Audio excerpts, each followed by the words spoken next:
السلام علیکم۔ آج ہماری کہانی ہے چراغ ہدایت۔ بسم اللہ الرحمن الرحیم۔ شروع کرتے ہیں۔ قدیم زمانے میں ایک چھوٹا سا گاؤں تھا جس کا نام نورپور تھا۔ اس گاؤں کے لوگ سادہ دل، محنتی اور اللہ سے ڈرنے والے تھے۔ گاؤں کے کنارے کچی سی جھوپڑی میں ایک بوڑھی عورت رہتی تھی جس کا نام ام السعدیہ تھا۔ وہ بہت غریب تھی مگر اس کا دل ایمان کی روشنی سے بھرا ہوا تھا۔ ام السعدیہ کا ایک ہی سہارا تھا، اس کا بیٹا یوسف۔ یوسف نہایت نیک، سچا اور باادب نوجوان تھا۔ وہ روزانہ فجر کے بعد کھیتوں میں کام کرنے نکل جاتا اور شام کو جو کچھ کماتا وہ ماں کے قدموں میں رکھ دیتا۔ ایک سال نورپور پر سخت قحط آ گیا، بارش نہ ہوئی، کھیت سوکھ گئے اور لوگوں کے چہروں سے مسکراہٹ غائب ہو گئی۔ یوسف کے لیے روزگار بھی مشکل ہو گیا۔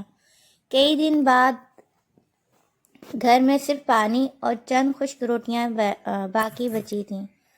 ایک رات ام السعدیہ نے یوسف کو فکر مند دیکھا تو کہا، بیٹا، رزق اللہ کے ہاتھ میں ہے، بندہ کوشش کرتا ہے، دینا اس کا کام ہے۔ یوسف نے سر جھکا کر کہا، امی، میرا یقین اللہ پر ہے مگر دل کمزور ہو جاتا ہے۔ اگلی صبح یوسف فجر کے بعد مسجد گیا۔ امام صاحب قرآن کی یہ آیت پڑھ رہے تھے جس کا ترجمہ ہے، اور جو اللہ پر بھروسہ کرے وہی اس کے لیے کافی ہے۔ یہ آیت یوسف کے دل میں اتر گئی۔ اس نے پختہ ارادہ کیا کہ وہ حلال رزق کی تلاش میں قریبی شہر جائے گا۔ سفر کے دوران اسے ایک زخمی مسافر ملا۔ یوسف کے پاس خود کچھ نہ تھا مگر اس نے اپنی بچی ہوئی روٹی اور مسافر کو دے دی۔ پانی پلایا، مسافر نے دعا دی اور کہا، بیٹا، اللہ تمہیں ایسا دے گا کہ تم سوچ بھی نہ سکو گے۔ شہر پہنچ کر یوسف کو ایک تاجر کے ہاں کام مل گیا۔ یوسف کی ایمانداری اور محنت دیکھ کر تاجر بہت متاثر ہوا۔ کچھ ہی مہینوں میں یوسف کو کاروبار میں شریک بنا لیا گیا۔ وقت گزرا، قحط ختم ہوا، بارشیں ہوئیں اور نورپور پھر سے آباد ہو گیا۔ یوسف نے اپنی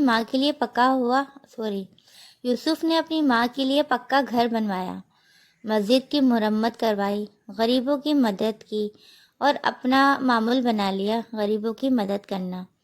ایک دن ام السعدیہ نے چراغ جلاتے ہوئے کہا، بیٹا، یہ چراغ نہیں، یہ وہ ہدایت ہے جو صبر اور توکل سے ملتی ہے۔ یوسف نے مسکرا کر جواب دیا، امی، اگر آپ نے مجھے اللہ پر بھروسہ نہ سکھایا ہوتا تو یہ روشنی کبھی نہ ملتی۔ جزاک اللہ۔ کیسی لگی ہے آپ کو ہماری کہانی؟ پسند آئے تو چینل کو لائک، شیئر اور سبسکرائب کیجیے۔ شکریہ۔ اللہ حافظ، فی امان اللہ۔